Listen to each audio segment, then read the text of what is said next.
Ouais, alors moi j'ai voulu éviter la phase roulette parce que je trouve que ça donne une mauvaise habitude à l'enfant, mais je pense que la clé c'était l'envie, la motivation de sa part. Je suis chef de produit sur les vélos enfants de 1 à 6 ans et je suis aussi maman de 2 enfants qui ont 2 ans et 4 ans.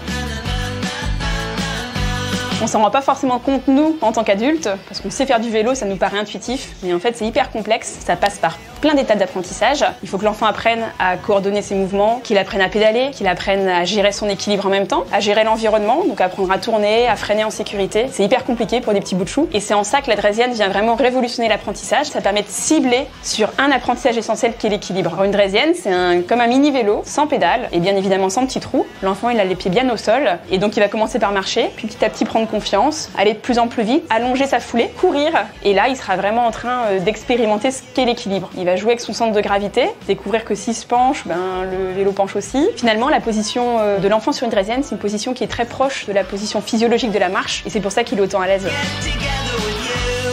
La draisienne, c'est aussi comme autre bénéfice le fait que l'enfant va pouvoir apprendre à tenir compte de son environnement. Ce qui est compliqué avec le vélo à pédale, c'est qu'au début, les enfants, ils regardent les pédales tourner et du coup, ils ont la tête vers le bas et ils regardent absolument pas ce qui se passe autour. Sur la draisienne, au contraire, ils n'ont que leur équilibre à gérer, donc beaucoup plus vite, ils vont pouvoir lever le nez, regarder ce qu'il y a autour. Et donc ça sera acquis pour le moment où ils passeront sur le vélo. Il y a aussi quelque chose auquel on pense pas spontanément, mais c'est que la draisienne, ça permet aussi de nourrir la confiance de l'enfant, de l'aider à prendre confiance. Et ça construit l'estime de soi des futurs adultes que ces enfants deviendront. C'est l'enfant qui va décider quand est-ce qu'il va accélérer, quand est-ce qu'il va vouloir lever les pieds, où il veut aller. Il peut goûter déjà un sentiment de liberté, prendre un petit peu de distance avec ses parents. Et ça, c'est assez magique parce qu'il n'y a rien qui vient entraver sa volonté. C'est lui qui décide de tout. Et donc, c'est aussi beaucoup moins de pression parce que c'est l'enfant qui, naturellement, passera, quand il sera prêt, sur un vélo avec pédale.